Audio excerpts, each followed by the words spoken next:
อันนี้แล้วอันนู้นปะอันนี้นู้นด้วยปะ สวัสดีเจ้า แต่ว่าของน้องสองคน ตอนนี้นะคะกิ้งกับธันวาก็อยู่ที่ XFM นะคะที่เป็นการไลฟ์ที่แบบว่านานๆไลฟ์ทีกิน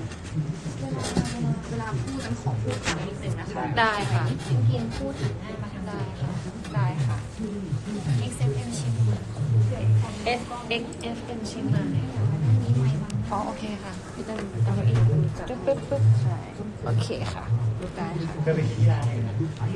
เพิ่งไปมาค่ะนะคะก็เดี๋ยววันนี้จะลงข่าวให้ ค่ะ อ๋อที่เขาส่ง พี่น้ำหวานนะคะ ไปมาแล้วค่ะ 158 มาแล้วนี่ อ๋อน่ารัก ดีเจ อ่ะ นั่งได้ค่ะ175 คนแล้ว จับ แต่ว่าเขามาลุ้นรางวัลในเพจของ XFM เชียงใหม่ อ๋อเข้ามาลุ้นรางวัลได้นะคะ ในเพจของ XFM เชียงใหม่ได้เลยนะคะตอนนี้ ใช่ อยู่ ถ้า เชียง ใค ให ร ม่ ถ้าใครที่อยู่เชียงใหม่นะฮะมาร่วมเล่นเกมสนุกกับพวกเรา2 คนได้นะครับผม เรียกชื่อกิจหน่อยกิจเป็นเขาบอกให้เรียกชื่อกิจหน่อยฉันเรียก กิจ XFM นะคะ XFM เชียงใหม่ ใครที่อยู่เชียงใหม่นะคะ ก็อย่าลืมเปิด XFM ฟังนะคะ XFM เชียงใหม่นะคะ ได้ค่ะมา แล้วก็ช่วยกันแชร์ด้วยนะคะในเพจของ XFM นะคะ แชร์กันเยอะๆนะคะ แล้วก็มาร่วมตอบคำถามได้ด้วยนะคะ วางไม่ได้ครับเดี๋ยวดูจำไม่ได้ วันนี้กิ๊กกับธันวาก็จะมาเหมือนแบบโปรโมทร้านยามาจังนะคะที่สาขาเชียงใหม่ ตรงถนนนิมวานซอย 8 นะคะธันวาร้องเพลงแล้วนะคะ ทิ้งไว้เพียง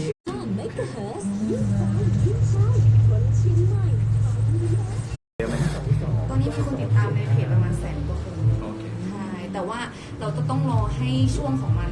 รันไปประมาณ2-3 วันค่ะ เพราะว่าช่วงนี้ต้องยอมรับว่าอาจจะมีคนแบบทำงานบ้างบางส่วนอะไรอย่าง ช่วงเว เงี้ย ลา ใช่ ครับผม เดี๋ยวเสร็จปุ๊บกันใช้ส่วนตัวในงบของส่วนกลางพูดให้เพื่อให้คนยอดเข้าถึงเยอะขึ้นอะไรเงี้ย ขอบคุณมากนะคะ น้ำตาจะไหลถ้าว่างๆเดี๋ยว ต้ ผ อง ม ขอ จะ บบ คุ ว ณ ชให้ XFM นะ นะคะที่เขาช่วยเหลือแบบว่าโหของร้านยามาจังเราอย่าง ใช่ ดีมากขอบคุณมากจริงๆค่ะ เป็นพวกคุณมากว่างๆผมจะบวชให้ฮะ หมดเลยอ่ะโอ้สุดยอดค่ะพูดไปแล้วเนาะมีประ ซึ้ง มาณ ในพวกคุณมาก 120 กว่าคนนะคะที่ได้ยินสิ่งที่ท่านบอกพูดนะคะ ว่างๆไงถ้าไม่ว่างก็ เดี๋ยวเราจะเริ่มออนแอร์ตอนประมาณ3 โมง 5 นาที ใช่แล้วค่ะ อีกประมาณ2 นาทีครึ่ง อีกประมาณ 2 นาทีนะคะ ก็เปิด XFM ได้เลยนะคะคลื่นเป็นคลื่นอะไรคะคลื่น XFM 94.5 ค่ะ XFM 94.5 นะคะ หรือว่าดูทางแฟนเพจตอนนี้เลยก็ได้ ใช่หรือว่าดูทางแฟนเพจเลยก็ได้นะคะ เรามีไลฟ์ด้วยนะคะนี่ได้เห็นหน้าเรา2 คน 94.5 94.5 ใช่ค่ะ ในแฟนเพจก็จะเขียนว่า XFM เชียงใหม่ติดกันมันก็จะเด้งขึ้นมา XFM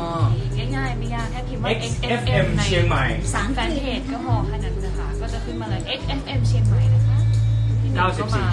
ส่วนใหญ่นักร้องเนาะ นักแสดงมาหมดเลย เห็นพี่ขวัญนะ ขวัญอุสามณีเหรอ เบียร์กำลังดูแหวนสว่างของคุณธันวาอยู่ ตอนนี้ของเราออกอากาศอยู่นี่จะตั้งโทรศัพท์ไว้แถวนี้นะคะ 94.5 เนาะ แอบขอเอาลูกแก้วนี้เป็น ได้ค่ะ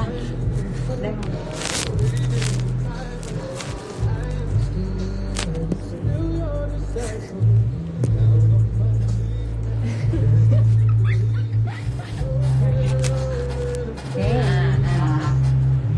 1 นาที 50 วิค่ะ โอ้ยมีคนบอกเราฟังด้วย อาริกาโตโกชิมาส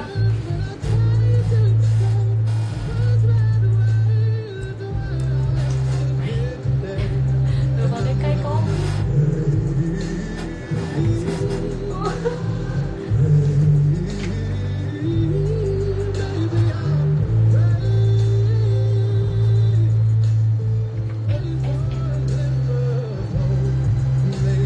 เธอทำผ่าน XFM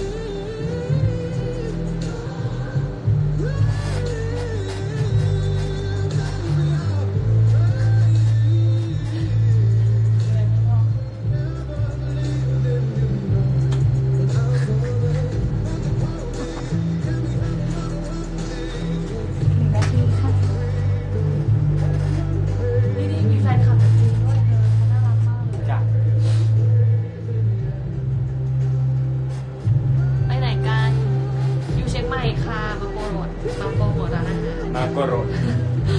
มากุโร กินจะพูดไม่ค่อยรู้เรื่องเท่าไหร่นะคะจะพูดไม่ค่อยชัดอะ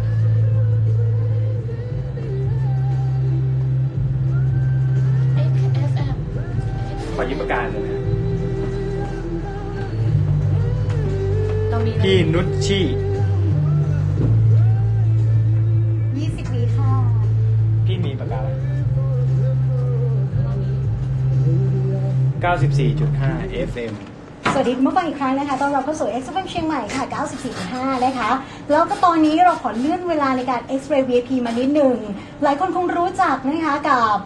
ปีกไก่ทอดยามะจังเขามีสโลแกนว่ากรอบเผ็ดอร่อยชิ้นเดียวไม่เคยพอ ซึ่งตอนนี้ชาวเชียงใหม่ไม่ต้องไปกินไกลถึงประเทศญี่ปุ่นนาโกย่าแต่อยู่ที่เชียงใหม่แล้วก็ที่สำคัญผู้บริหารของเซเคโนะยามะจังอยู่กับเราแล้วแล้วก็เป็นคนที่เราคุ้นเคยมากๆแต่จะเป็นใครเดี๋ยวมาบอกกันแต่ตอนนี้ขอสวัสดีผู้ฟังทางบ้านที่ดูนุชชี่อยู่นะคะผ่าน XFM เชียงใหม่แฟนเพจค่ะคนไทยทั่วประเทศด้วย www.xfmnetwork.com แล้วก็ทางแอปพลิเคชันฟังอยู่ใช่ไหม XFM เชียงใหม่นะคะฟังอยู่แล้วตอนนี้คลิกมาที่ XFM เชียงใหม่แฟนเพจเลยเข้ามากดไลค์กดแชร์ที่สำคัญแท็กเพื่อนด้วยแล้วก็โพสต์เป็นสาธารณะเพราะว่าวันนี้เราแจกนะคะวอร์เชอร์ปีกไก่ทอดยามะจัง10 รางวัลละ1ชุดไปกินกันฟรีๆบอกเลยว่าอร่อยเด็ดชิ้นเดียวไม่เคยพอจริงๆนะคะวันนี้พร้อมแล้วทั้งสองท่านค่ะผู้บริหารของเราหลายคนต้อง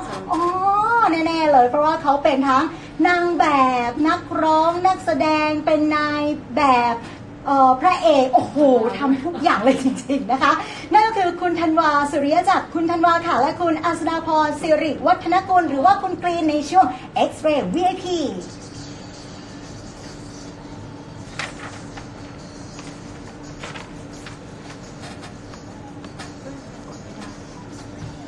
สวัสดีค่ะ เย้สวัสดีครับ เย้โอ้โหเดี๋ยวให้ทักทายนี่คนทางบ้านเลยตรงกล้องนี้เลยนะคะ สวัสดีครับอิโรชิมาเซสวัสดีครับ อิราชัยมาเสสวัสดีค่ะ ก็คือคุณกรีนแล้วก็คุณธันวานั่นเอง ครับผม ตอนนี้นอกจาก XFM เชียงใหม่แฟนเพจแล้วตอนนี้ก็ IG ด้วยของ กำลัง คุณ ไล กรี ฟ์ ใช่ครับ อยู่ นะคะ ใช่ ตอนนี้ทาง IG อยากได้ปีกไก่ทอดยามะจางทานฟรีๆก็เข้าไปเล่นเกมที่ ใช่ XFM เชียงใหม่แฟนเพจ ถูกต้องครับผม เพิ่งไปมาประทับใจมากเลย พอเข้าไปปุ๊บก็จะได้ยินคำนี้แบบ ใช่ครับ ทั้งร้านเลยพูดว่าอะไรนะคะ อิโรชิมาเซสวัสดีครับ อิราชัยมาเสค่ะ อ๋อแปลว่าสวัสดี ใช่ค่ะ นะคะ ครับ เดี๋ยวถามถึงที่มาที่ไปนิดนึงได้ไหมคะ เพราะว่ารู้สึกว่าเซเคโนะยามะจังตอนแรกๆเลยอยู่ญี่ปุ่นนาโกย่าแล้วก็มีที่กรุงเทพด้วยแล้วมาอยู่ที่เชียงใหม่ได้ยังไงความเป็นมาเป็นไปยังไงเอ่ย ก็คือจริงๆแล้วร้านเซกาโนะยามะจังของเราเนี่ยก็ต้นตำรับเนี่ยมาจากนาโกย่านะเป็นร้านอาหารสไตล์อิซากายะ ค่ะ แล้วก็แบบก็คือเรามีความรู้สึกว่าเราไปกินแล้วเราประทับใจแล้วเรารู้สึกว่าเราอยากให้คนไทยมีโอกาสได้กินไก่ที่แบบอร่อย โดยที่ไม่จำเป็นต้องบินไปนาโกย่า ถูก แต่ว่าแบบสามารถมาทานได้ที่กรุงเทพถ้าคนที่อยู่กรุงเทพก็สามารถทานได้ที่สุขุมวิท39แล้วก็ ค่ะ ที่ ธนิยะค่ะ ธนิยะฮะแล้วก็คนเชียงใหม่ก็สามารถมาทานได้ที่นิมมานซอย 8 ซึ่งเรามีความรู้สึกว่าก็ถ้าเปรียบเสมือนแบบเรามาเชียงใหม่เนี่ยเราก็อยากให้แบบคนเชียงใหม่ได้กินร้านอิซากายะที่เป็นแบบญี่ปุ่นโดยแท้จริงอะไรอย่างเงี้ย ค่ะ แล้วที่เมนูทุกอย่างที่เราได้เห็นการที่เชียงใหม่ของเราที่นิมานเหมินเนี่ยทุกอย่างคือเหมือนกับที่นาโกย่าเลยหรือเปล่าทุกสิ่งเลย เป๊ะเลยครับ เพราะว่าเวลาที่เราทำธุรกิจกับคนญี่ปุ่นเนี่ย คนญี่ปุ่นเขาค่อนข้างที่จะแบบให้ความสำคัญกับเรื่องคุณภาพมาก คือทุกร้านจำเป็นที่จะต้องแบบเหมือนกัน ค่ะ ทุกเมนู อย่างเช่นเวลาเรากัดไก่ ค่ะ ใช่ไหม เขาจะมีทริค ใช่ วิธีการกินก็เหมือนกัน ที่นู่นเขาก็มีวิธีเหมือนกัน แล้วก็ต้องต้นแบบเขาเป็นยังไงเราก็ต้องมาเหมือนกัน แน่นอนฮะวิธีการกินเหมือนกัน ค่ะ รสชาติก็ต้องเหมือนกันด้วย ค่ะ ทุกครั้งที่เราขึ้นมากิน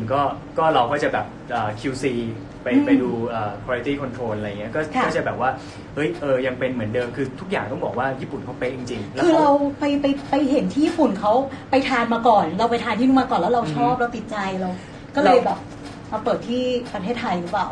เรารู้สึกว่า อันนี้เป็นส่วนหนึ่ง เรารู้สึกว่าคือเรากินไก่ทอดส่วนใหญ่ก็จะแบบ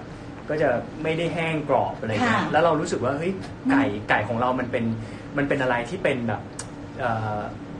เป็นเอกลักษณ์มากๆอ่ะเรา ทั้งซอสทั้งสูตรทั้งตัวซอสที่ อือฮึ ใช้ทำหมักอะค่ะที่ใช้ทำหมักไก่อะค่ะแล้วก็ ความที่แบบว่าพอทอดออกมาแล้วมันไม่แห้งอะค่ะมันกรอบ มันก็ แล้ว คืออย่างนี้ ไม่ มัน อมน้ำมัน มันฉ่ำนะ ไม่อมน้ำมัน แต่มันไม่ได้ฉ่ำน้ำมัน มันฉ่ำ ใช่ เป็นไก่แบบที่มันฉ่ำๆแต่บางคนคิดว่าไก่ฉ่ำกินเข้าไปมันไม่กรอบ แต่นี่มันกรอบอ่ะ อ่าฮะ กรอบนอก มัน นุ่ม กรอบ ใน นอกนุ่มใน คือมัน ใช่ ต้องเรียกว่าเวลาเรากินเข้าไปนะมันจะมีความแบบเค็มนิดๆเผ็ดหน่อย ใช่ ๆก็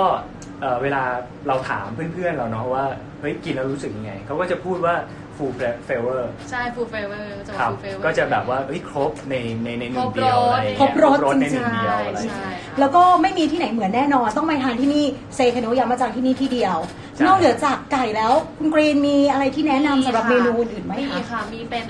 ยากิโซบะค่ะที่เป็นแบบว่าเขาเรียกว่าผัดซอสเกลือค่ะสำหรับคนที่อาจจะแบบไม่ได้ชอบจัดจ้านมาก ชอบเป็นเส้นๆหน่อยนะคะก็จะเป็นรสชาติที่แบบว่าทุกคนกินได้เด็กกินได้ผู้ใหญ่กินได้กินทั้งครอบครัวได้เลยค่ะ แล้วก็ยังมีอีกมีเมนูหนึง ก็เมนูของหวาน อ่า ต้องบอกว่าของเราเนี่ยเป็นของหวานที่เด็ดเลยก็คือเป็นไอศครีมนมสดนะฮะเสิร์ฟพร้อมกับมันหวานญี่ปุ่นร้อนๆก็คือเวลาเรากินของหวานเนี่ย ค่ะ ไอศครีมมันเย็นใช่ไหมฮะเราก็ทานตัดกับมันหวานที่เป็น ร้อนๆ ร้อนๆแล้วเราก็โรยด้วยแบบ ใช่อร่อยมากเลยคืออร่อยมากค่ะ จะบอกว่าไปทานมาหมดแล้วนะคะ อร่อยไหม อร่อย อร่อยไหม มันต้องตบด้วยของหวานแบบนี้จริง ใช่ไหม ๆ แล้วก็เชียงใหม่หรือว่าที่ไหนไม่มีเซไคโนะที่นี่ที่เดียวไม่ต้องไปไกลอย่างญี่ปุ่นด้วย ถูกต้อง ใช่ค่ะ เฮ้ยแล้วมันแบบไม่หวานจนเกินไปอ่ะ ใช่ มันไม่เลี่ยนนะ ส่วนสำหรับคนที่แบบว่าชอบ ค่ะ จัดจ้านเนี่ยค่ะแล้วก็ นี่ มีอันนึงคือเป็นกิมจินาเบะรสชาติจะจัดจ้านหน่อย ที่มันเป็น ค่ะ ซุปหรือเป ใช่ ล่า เป็นซุปกิมจิใช่ ใช่ ค่ะอันนั้นเป็นหม้อๆคือแบบทุกคนน่ะชอบ นี่ ใช่กินชอบเลย บอสของเราก็ชอบ ใช่ค่ะ ชอบทานเหมือนกัน ยังมีสลัดด้วย อ่ะ ใช่ ค่ะ สลัด สลัดยามาจังครับ มันเป็นยังไงคะสลัดยามาจังวันนึงก็ทานแต่ว่า ชอบ ทาน สลัดมาก ใช่ครับ คือจริงๆ แล้วทุกเมนูที่พูดถึงเนี่ย ค่ะ ทุกครั้งที่เราไปทานกันเอง หรือว่าเรามีเกสไปทานเป็นเพื่อนๆไปทานเนี่ย ค่ะ จะต้องแบบสั่งทุกเมนูที่ ที่เราพูดถึง เลย ใช่ ฮะ แล้ แล้ว ว อย่างนี้ แล้วสลัดเนี่ยก็คือแบบมีจุดเด่นตรงที่ว่ามันบดอร่อยมาก อืม แล้วก็เวลาที่เราทานสลัดใช่ไหมเราก็จะแบบคลุกกันอะไรเงี้ยคือต้องบอกว่าละมุนลิ้นมากๆ ซึ่งแบบว่ามีทั้งสลัดมีทั้งซุปกิมจิ นาเบะค่ะ มีทั้งแบบไก่ปีกไก่ทาบาซากิอะไรเงี้ยต้องบอกว่า ใช่ค่ะจริงๆก็มีอีกหลายเมนู มีเยอะมาก แล้วอร่อย เยอะมาก ทุกอันจริงๆ นะคะ ดังนั้นที่พูดถึงนี่แค่ส่วนหนึ่งเป็นซิกเนเจอร์ของทางร้านจริงๆ คือใครไปก็ต้องสั่ง ใช่ค่ะ เนาะ แนะนำเลยค่ะ นะคะ ซึ่งวันนี้บอกเลยว่าใครที่อยากจะทานนะคะปีกไก่ทอดยามาจังกรอบเผ็ดอร่อยบอกเลยชิ้นเดียวไม่เคยพอจริงๆ ตอนนี้มี 10 รางวัลด้วยกันนะคะเป็นกิฟต์วอเชอร์ปีกไก่ทอดยามาจัง10 รางวัลละ1ชุดให้ไปเลยฟรีๆกดไลค์แฟนเพจกดไลค์ด้วยตอนนี้เราX Live สดอยู่นะคะ กดไลค์กดแชร์พิมพ์ชื่อนามสกุลแล้วก็แท็กเพื่อนด้วยจะได้พาเพื่อนไปทานด้วย ใช่ค่ะ ใครทำตามกติกาครบเนี่ย1 ใน 10 คนได้แน่นอนนะคะ ครับ นอกเหนือจากนั้นเดี๋ยวถามถึงเรื่องของร้านกันนิดนึงซึ่งวันนี้2คนที่จริงเราก็ไม่ค่อยได้เจอกันบ่อย อ่าฮะ ๆเนาะเพราะว่าก็ติดงานด้วยมีละครกันไป วันนี้พิเศษแน่ๆเลยมาถึงเชียงใหม่มีอะไรพิเศษหรือเปล่าที่ร้านคะ คือจริงๆ แล้วเราก็มีความรู้สึกว่าวันเนี้ยเราจะบินกลับเลยก็ได้ แต่เรามีความรู้สึกว่าเราอยากจะมาเจอท่านลูกค้าที่ ค่ะ แบบว่ามีโอกาสอยากมาเจอพวกเราด้วย แล้วก็อยากมาลองชิมอาหารด้วย เราก็อยากจะเทคแคร์ดูแลให้เต็มที่อะไรอย่างเงี้ย ค่ะ เราก็เลยจัดเวลาว่าแบบเฮ้ยเรากลับพรุ่งนี้ดีกว่า อืม เพื่อที่ได้เจอแบบลูกค้าที่มาทานที่ร้านวันนี้อะไรอย่างเงี้ย ค่ะ ครับ แน่นอนมีงานแน่นอนวันนี้ ใช่ ใช่ค่ะ แล้วก็เหมือนเราจะมีเหมือนแบบ กิจ ต้อก น รรม รับ พิเศษ สื่อมวลชนด้วยนะ ค่ะ คะให้มาที่ร้านอะไรอย่างเงี้ยค่ะ ก็เราก็จะได้แบบมาแชร์กันแล้วก็มาเล่าเรื่องราวของยามาจังให้กับสื่อมวลชนฟังด้วย แล้วก็ได้มารับประทานอาหารกันด้วยค่ะ เรียกว่าเป็นสิ่งที่แปลกใหม่สำหรับคนเชียงใหม่แล้วก็หาทานได้ยากมากๆเลย ใช่ ไม่ต้องซื้อตั๋วบินไกลไปนาโกย่านะจ๊ะมาที่เชียงใหม่ตอนนี้ ถูกต้อง แล้วก็วันนี้เจอทั้งกรีแล้วก็ธันวาด้วย ใช่ 5 โมงเย็นเป็นต้นไปไปเจอกันที่เซคโนะยามาจังนะคะ ครับ แล้วเราจะอัปเดตข้อมูลข่าวสารกับร้านเซคโนะได้ช่องทางไหนบ้างคะ ช่วยทางไหนบ้างคะ ก็มี Instagram ของพวกเรานะครับที่ ค่ะ เป็น Official ก็คือเซคโนะยามาจัง แล้ว ไท ก็ ยแลนด์ Facebook ค่ะของ ครับ ยามาจังไทยแลนด์ ยามาจังเป็นบักไทยแลนด์ ใช่ เนาะ แล้วก็ติดตามความเคลื่อนไหวได้เรื่อยๆ ไม่ว่าจะเป็นโปรโมชั่นหรืออะไรอย่างเงี้ยก็ตาม Instagram ของพวกเราได้ของผมนะฮะธันวาทัน ค่ะ ธันวา THANWA _THAN ธันวาทันแล้วก็ของกรีน green underscore อัศดาพรค่ะ GRWN ก็ชื่อ green เนาะแล้วก็ underscore AUSADAPORN ถ้าเกิดว่าคนที่เป็นแฟนคลับอยู่แล้วก็จะรู้เลยค่ะ ใช่ ก็พวกเรา2คนก็จะคอยอัปเดต ค่ะ เสมอว่าเฮ้ยเดือนนี้เราจะมีโปรโมชั่นอะไรพิเศษ ใช่ เดือนหน้าเราจะมีกิจกรรมอะไรพิเศษก็สามารถติดตามกัน ค่ะ กันได้ในเพจของพวกเราแล้วก็เพจของยามาจังออฟฟิเชียลด้วยครับ ค่ะ ได้ยินมาวันนั้นได้ไปทานมีโอกาสไปทานแล้วก็ได้ยินมาว่าที่กรุงเทพเมื่อไม่นานมานี้มีการแข่งขันกินไก่เหรอคะ ใช่ จริงเหรอแล้วที่เชียงใหม่จะมีโอกาสได้มีแข่งขันกินไก่ทอดบ้างไหมจะได้ไปเตรียมตัวก่อนเดี๋ยววันนี้ไปทานปีกไก่ทอดกันก่อน ก็ต้องบอกว่า ไปฝึก ต้องบอกว่าพี่น้องชาวเชียงใหม่เตรียมพุงไว้เลยฮะ โอ้โห พวกเรามาแน่นอนฮะแต่ว่าเดี๋ยวมาวันไหนมาเมื่อไหร่เดี๋ยวพวกเราจะแจ้งไปอีกทีฮะ ได้เลยนะคะ เอาละค่ะเดี๋ยววันนี้ให้ทั้งธันวาแล้วก็กรีนฝากอะไรถึงคุณผู้ชมคุณผู้ฟังทางบ้านกันทั้งสองท่านเลย ครับ เชิญค่ะ ก็ก่อนอื่นเลยนะฮะพวกเราขอขอบคุณ XFM เชียงใหม่นะครับ ใช่ ที่ ค่ะ ให้โอกาสพวกเราได้มาพูดคุยแล้วก็แชร์ประสบการณ์ให้กับพี่น้องชาวเชียงใหม่นะฮะแล้วก็สำหรับผลงานของผมณตอนนี้นะฮะก็มีถ่ายละคร2 นารีทางช่อง 7 นะครับก็แฟนๆชาวเชียงใหม่ก็สามารถติดตามได้ แล้วก็มีนี่แหละฮะก็คือมีธุรกิจร้านอาหารยามาจังนี่แหละครับก็อยากจะฝากแฟนๆชาวเชียงใหม่ด้วยฮะ ค่ะกินก็เช่นกันนะคะก็อยากฝากร้านยามาจังนะคะสำหรับคนที่รู้สึกว่ารักและชอบในลักษณะอาหารญี่ปุ่นที่เป็นสไตล์อิซากายะคือมีแล้วที่เชียงใหม่นะคะแล้วก็เป็นแท้ๆแบบสาขาเดียวในเชียงใหม่แล้วก็ที่แรกในเชียงใหม่เลยนะคะ ที่อยากแนะนำให้ทุกคนไปลองไปชิมอะค่ะแล้วก็ลองแบบลองได้ไปนั่งกินได้ไปชิวๆนะจะติดใจมากๆที่บอกว่าจะติดใจมากๆไม่ต้องบินไปไกลถึงญี่ปุ่นแล้วอะค่ะก็อยากแนะนำร้านนี้ซึ่งเป็นธุรกิจแรกของพวกเรา ซึ่งพวกเราก็ ครับ ตั้งใจทำกันอย่างเต็มที่อะนะคะ ค่ะ ก็มีโอกาสพวกเราจะแวะมาเชียงใหม่ตลอดอาจจะได้เจอพวกเราอีก บ่อยๆ หลายๆครั้ง บ่อยๆ ด้วยค่ะ ใช่ บ่อยๆค่ะ ค่ะ ใช่ ก็ถ้ามี ค่ะ โอกาสมีกิจกรรมสนุกๆเราก็จะสามารถแบบเฮ้ยอยากแบบมาเจอพี่น้องชาวเชียงใหม่อะไรเงี้ยก็อาจจะเจอกันในอนาคตอะไรเงี้ยแต่ว่าวันนี้อย่าลืมนะฮะก็มาเจอกันได้ 5 โมงเย็นเนาะ ใช่ เป็นต้นไปที่เซเคโนะยามาจังนะคะ สาขาเชียงใหม่ของเราก็ชั้น 1 โรงแรมใบหยกถนนนิมมานเส้นหลักข้างธนาคารกสิกรหาง่ายมาก ใช่ ติดถนนเลย ติดถนนเลย เป็น ค่ะ ทำเลที่ดีมากฮะ ดีเลิศมาก ครับผม นะคะ เอาวันนี้ต้องขอบคุณอีกครั้งสำหรับผู้บริหารทั้งสองท่านจากร้านเซเคโนะยามาจังนะคะ คุณธันวาสุริยจักรค่ะ แล้วก็คุณกรีนอัศราพรสิริวัฒนกุลขอบคุณค่ะ ขอบคุณครับอันนี้ก็ต้องเซมัส อันนี้ก็ต้องขอบคุณมากเอาล่ะสนุกสนานกันไปคุณผู้ฟังบอกแล้วว่าสนุกเห็นไหมวันนี้ที่จริงเวลาเนี่ยเหลือ15 นาทีที่คุยได้ทั้ง15 คุยได้ต่อก็ได้นะครับ ไม่ได้ ถ้าพี่ เดี๋ยว น้องชาวเชียงใหม่อยากฟัง เดี๋ยวต้องเปิดเพลงด้วยนะคะ เอาเป็นว่าเดี๋ยววันนี้เจอทั้งสองคนได้แล้วก็ที่สำคัญเดี๋ยวเราจะให้คุณผู้ฟังได้ดูย้อนหลังกันด้วยแล้วก็กดไลค์กดแชร์ยังได้อยู่พิมพ์ชื่อนามสกุลแล้วก็แท็กเพื่อนมานะคะ10 รางวัลผู้โชคดีนะคะ รางวัลละ1 ชุดได้รับแน่นอนกับเซคาโนะยามาจังปีกไก่เซคาโนะยามาจังใครที่ได้ลองแล้วต้องติดใจจริง ๆ กับปีกไก่ทอดยามาจังกรอบเผ็ดอร่อยชิ้นเดียวไม่ไกลพอและนี่ทั้งหมดของ X-Ray VIP ค่ะ เย้ ค่ะ ขอบคุณครับขอบคุณครับ เจอที่มินิฮาร์ดเร็วไปไหมอ่ะมินิฮาร์ดอ่ะไม่ได้ถือป้ายเลยอ่ะ ลืมเมาส์ลืมเลยอ่ะ ไม่เพราะว่าเวลาที่เราแบบเราพูดมันหยุดไม่ได้ไง เอาป้ายเลยเอาป้ายเลยลืมป้าย ลืมป้ายเลย มันหยุด นี่ใส่นี้ ยกป้าย ใช่หรอ นี่ค่ะ เอาป้ายมาใส่นี้แทนเลย อ๋อถ่ายใหม่ถ่ายใหม่ เซคไคโนะยามาจังนะคะ แต่ฟัง ได้ฟังไหมครับโอเคไหมฮะ ได้ฟังคนเข้ามาดูเยอะนะ ครับ เข้ามาดูแบบเยอะมากเลยอะมาตอบเยอะมาก ยังไม่ได้พูดเลยอ่ะ คนแบบมาตอบเรื่องดีอาจจะเป็นเพราะว่าน้องเขาแบบโพสต์ช่วยกันหลายช่องทาง ลืมยกป้ายเลยพี่ฟ้าแต่พูด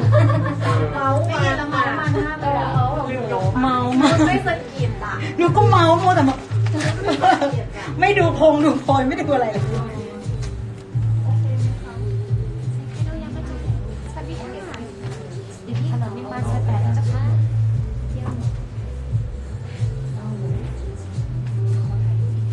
พูดเยอะ ขอโทษค่ะขอบคุณค่ะ เอาเซไคโนะมาชิมกันมาชิมสองคน ได้ครับ แล้วก็หันหน้ามาน้องกีหมุน จะไม่ได้มา จ้ะ วางได้ไหมคะ พี่ลงหรือพี่กินยืนนะคะ แม่นั่งตรง อ๋อ นี้ นั่งเหรอคะอ๋อโอเค แม่มาตรงนี้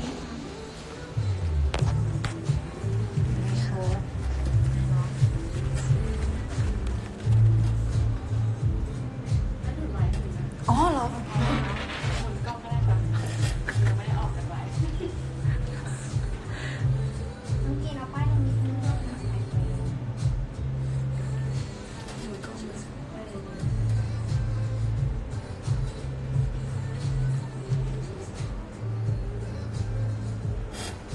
อกล้องนี้ด้วยนะคะ ได้ไหมติดปะ นี่ค่ะ1 2 มันถือกีตาร์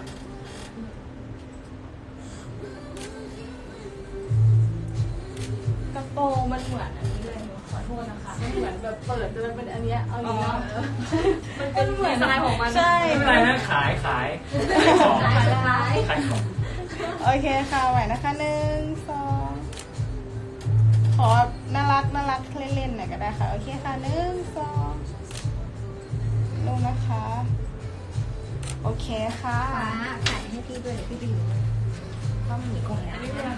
ไม่ใช่ขายกล้องพินิจไง เห็น ต้องหนีก่อน นี่ไง เดี๋ยวขอเซ ไอ้ ล หมุน ฟี่ กล้องยังไงเหรอนี่ไงจบ บนซ้าย มันมืดอ่ะ อ๋อโอเค ฟ้ามากด โอเคค่ะ เซลฟี่กัน ได้ไหมคะโอเคค่ะ1 2ลูกนะคะ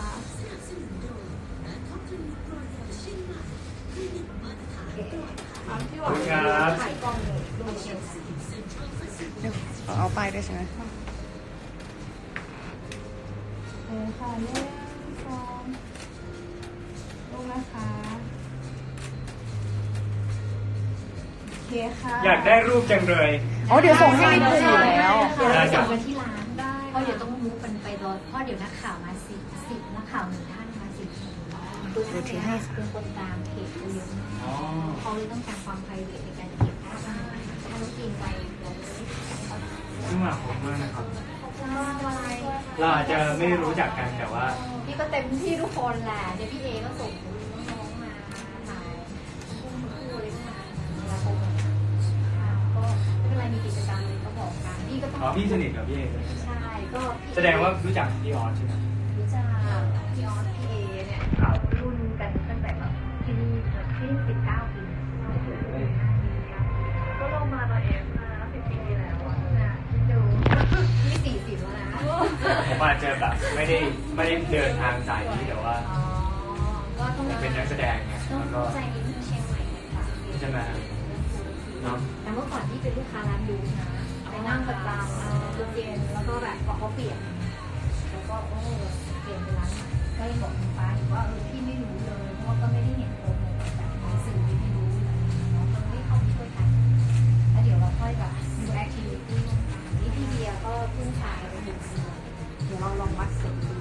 ได้ ใช่อันนี้เพิ่งจะเดือนที่เท่าไหร่ ก็บอกผมว่าเดี๋ยวมีกิจกรรมอะไรพิเศษเดี๋ยวเราว่าน่าจะมาอีกอะไรอย่างเงี้ยครับเพราะว่าก็ โอเค สนุ เดี๋ย ก วเจ ดี อกันใหม่นะคะไม่ได้คุยกันได้ไง ใช่มันอินไซต์